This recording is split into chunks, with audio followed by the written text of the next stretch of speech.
লক্ষ্মীপুরের পাপুল নামে একজন এমপি অত্যন্ত ঘনিষ্ঠ ছিলেন শেখ হাসিনার, যিনি মানব পাচার করতেন। এরা ছিল শেখ হাসিনার আমলের অত্যন্ত সম্মানিত ব্যক্তি। প্রকাশ্য যাদের বিরুদ্ধে বিভিন্ন হত্যাকাণ্ড, টাকা পাচার এবং নানাবিধ অবৈধ কর্মকাণ্ডের অভিযোগ রয়েছে।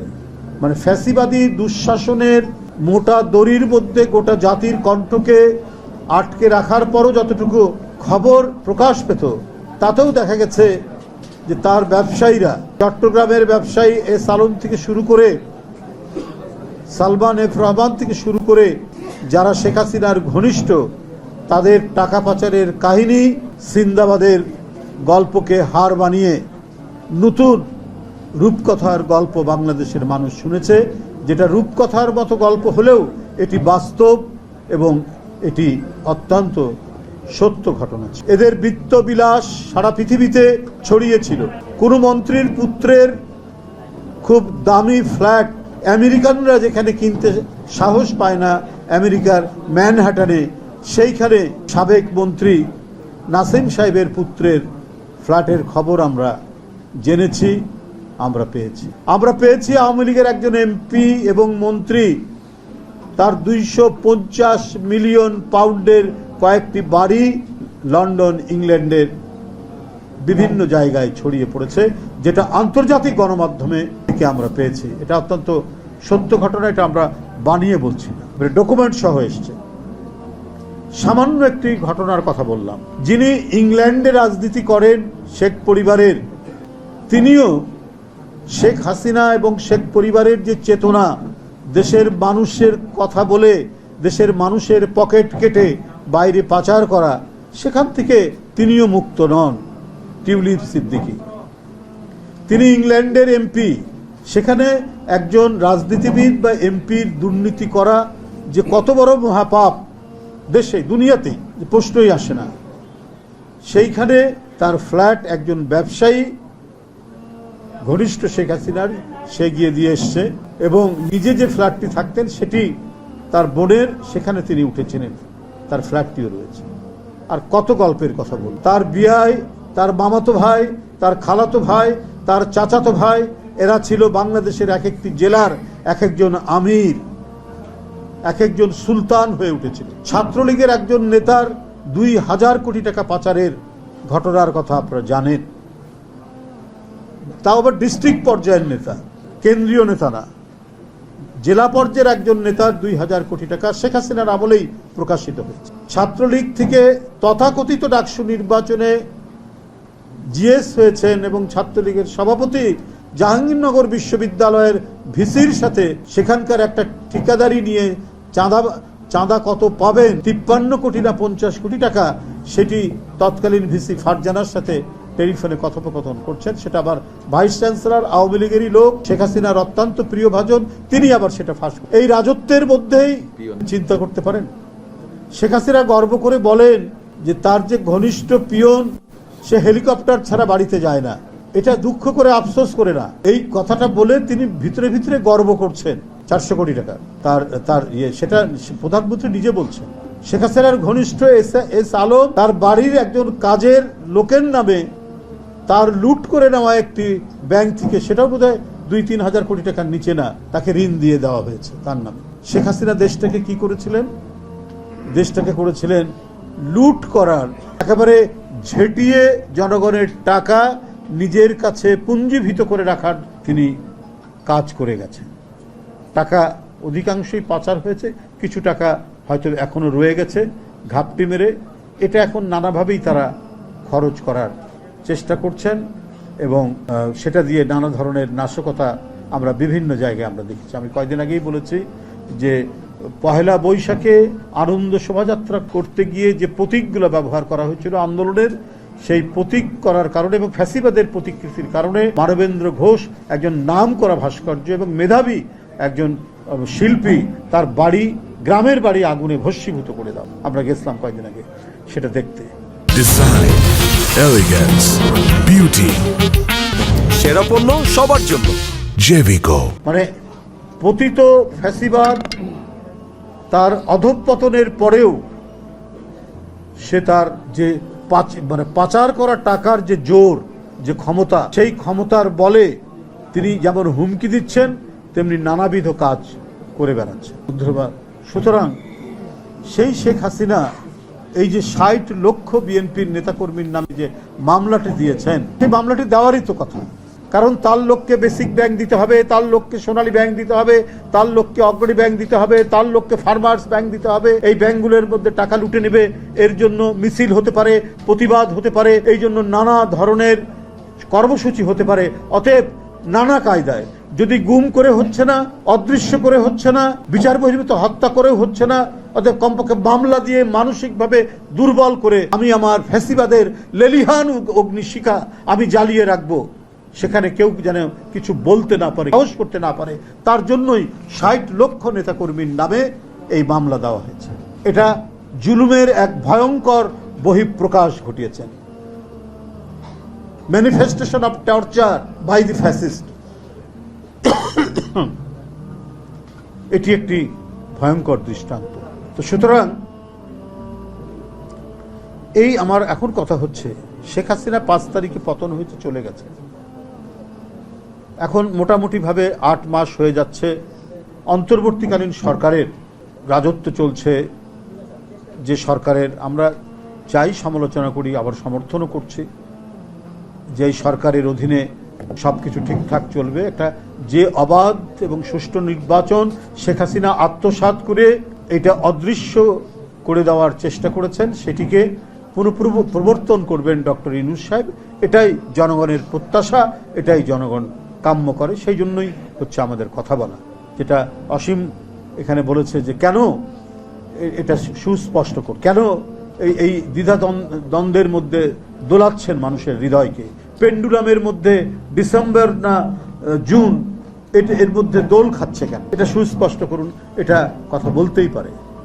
আর আমরা যেটা বলতে চাই যে ৬০ লক্ষ মামলা, আমি জানি না যে আমাদের মামলা প্রত্যাহার হয়েছে কি। প্রায় উকিল খবর দেয় কালকে কিন্তু আসবেন, আজকে একটা মামলা উঠতে পারে। কেন আজকে আমাদেরকে দিনের পর দিন, মাসের পর মাস কোর্টের বারান্দায় আমাদেরকে লেফট রাইট করতে হয়েছে, আমাদেরকে কুইক মার্চ করে ওখানে হাঁটাহাঁটি করে নির্মমভাবে আমাদেরকে এজলাসের মধ্যে দাঁড় করে রেখেছে। ম্যাজিস্ট্রেট যে আমার ছোট ভাইয়ের চাইতে ছোট ভাই, তার কি নির্মম নিষ্ঠুরতা। সে আমাদেরকে, যদি আমরা বেঞ্চে বসি, সে ধমক দিয়ে বলতো যে কাঠগোড়া। আমরা কেউ মার্ডার করে, আমরা কেউ কোনো ধরনের সামাজিক অপরাধ করে আদালতের কাঠগোড়ায় দাঁড়ায়নি। ব্রিটিশ আমলেও দেখেছি রাজনীতিবিদদেরকে একটা সম্মান দেখাতে, সেই সম্মানটুকু শেখ হাসিনার আদালতের বিচারকরা সেটা করেনি।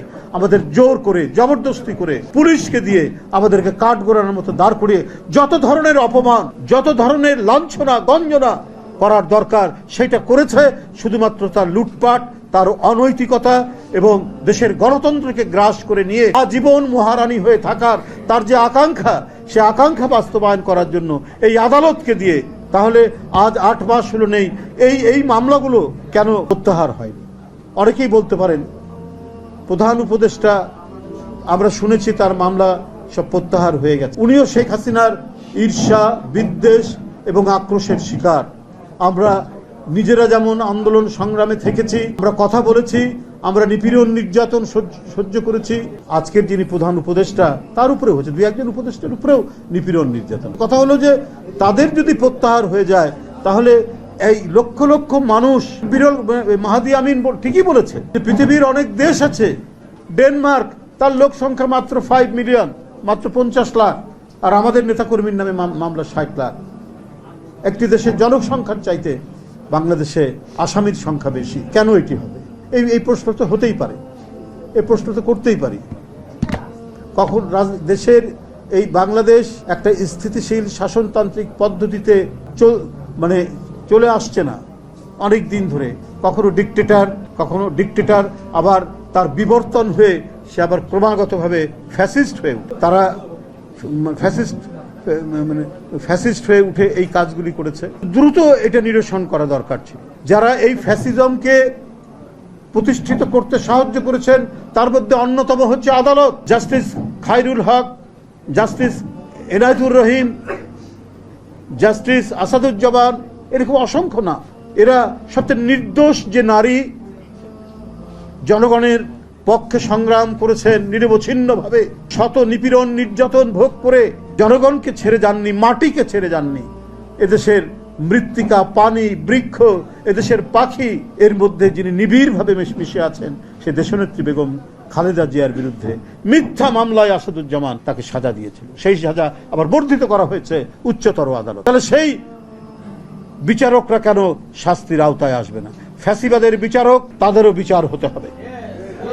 আমরা নুরেমবার্গ ট্রায়ালে দেখেছি হিটলারের যারা আদালতের যারা বিচারক ছিলেন, যারা কোনো ধরনের যুক্তির কথা না শুনে হিটলারের কথায় লক্ষ লক্ষ কয়েদিকে পুড়িয়ে মারার যারা সিদ্ধান্ত দিয়েছেন, বিচার করেছেন, তাদের বিচার হয়নি।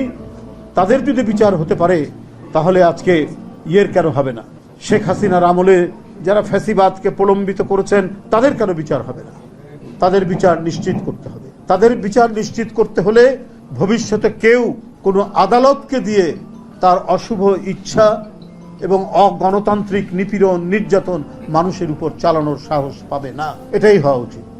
আজকে আমি শুধু একটি কথাই বলবো, অন্তর্বর্তীকালীন সরকার দেশ চালাচ্ছেন, এখানে ছাত্র জনতার আন্দোলনের সফলতায় পতন ঘটেছে শেখ হাসিনা, কিন্তু তাদের আমলের যে সমস্ত ভাইরাস, এই ভাইরাস যেন সরকারকে আক্রান্ত করতে না পারে সেটাও তো দেখতে হবে, সেটাও আপনার জানা। আমি জানি যে অধিকাংশ উপদেষ্টা যারা, তাদের দুর্নীতির সাথে কোনো সম্পর্ক নেই, কিন্তু কিছু কিছু দুর্নীতির কথা তো উঠছে এবং সেই দুর্নীতিগুলো ভয়াবহ।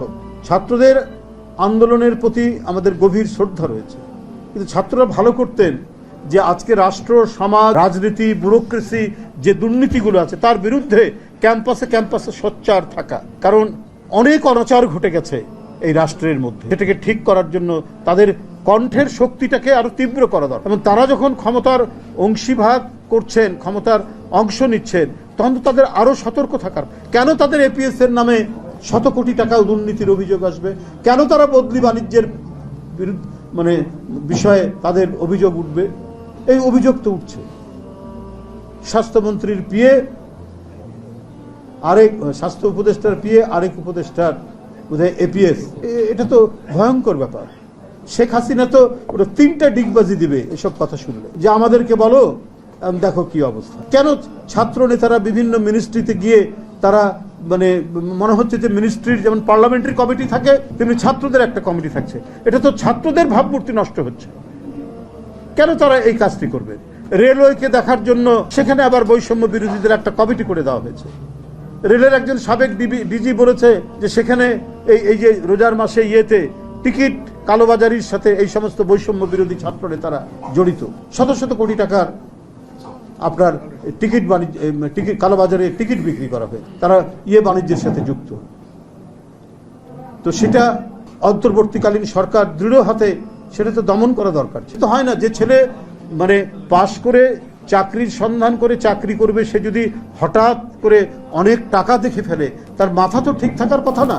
তার নৈতিক উৎকর্ষতা বৃদ্ধির জন্য যে সুযোগ, সেই সুযোগ তো সে পাচ্ছে না। কারণ সমাজের মধ্যে এমনই দুষ্কৃতিকারী মানুষ আছে, এই ছেলেদেরকে নষ্ট করার জন্য তারা নানাভাবে গিয়েই তাদেরকে টাকার উৎকোচের লোভ দেখিয়ে তাদের যে স্পিরিট, তাদের যে আপনার স্বচ্ছ যে চেতনা, এটা বিকৃত করতে পারে। তার কিছু কিছু আলামত তো ফুটে উঠছে। কেন রেলওয়ের মতো একটি ডিপার্টমেন্টে বৈষম্য বিরোধী ছাত্ররা তারা সেখানে ওয়াচডগের ভূমিকা পালন করে? তাদের হচ্ছে ক্যাম্পাস। তারা যখন মোটা দাগে কোথাও একটা বড় দুর্নীতির কথা শুনে, সেটা আমলাতন্ত্রে, রাজনীতিতে, যেখানেই হোক, সে ব্যুরোক্রেসি সতর্ক হবে, সবাই সতর্ক হবে। কিন্তু তাদেরকে যদি মন্ত্রণালয়ে বসিয়ে দেন তাহলে তো ফাংশনাল একটা গভর্নমেন্ট হবে না। সুতরাং বিষয়গুলো অত্যন্ত জরুরি বিষয়। আর আমার বক্তব্য হচ্ছে 60 লক্ষ নেতাকর্মীর যে মাস চলে যাওয়ার পর এটা আদালতের সেলফে থাকার কথা ছিল। অতি দ্রুত এই মামলাগুলোর নিষ্পত্তি করে 15-16 বছর ধরে যারা বাড়িতে যেতে পারেনি, এলাকায় যেতে পারেনি, নিজের মা বাবার সাথে ঈদ করতে পারেনি, স্ত্রীর সাথে, সন্তানের সাথে যে দেখা করতে পারেনি, এরকম পরিস্থিতি গেছে। তাদের মনে হয়তো পরিস্থিতির উন্নতি এখন যেতে পারে, কিন্তু মানসিক স্বস্তিতে পাচ্ছে না। কারণ তার মাথার উপর ডেমোক্রেসির তরবারি ঝুলছে এই মামলাতে। আজকে যারা এই সেমিনারের আয়োজন করেছেন তাদের প্রতি আন্তরিক ধন্যবাদ জানিয়ে আমার বক্তব্য শেষ করছি। ASBD 24 সত্য প্রকাশে প্রতিশ্রুতিবদ্ধ। চ্যানেলটি সাবস্ক্রাইব করুন।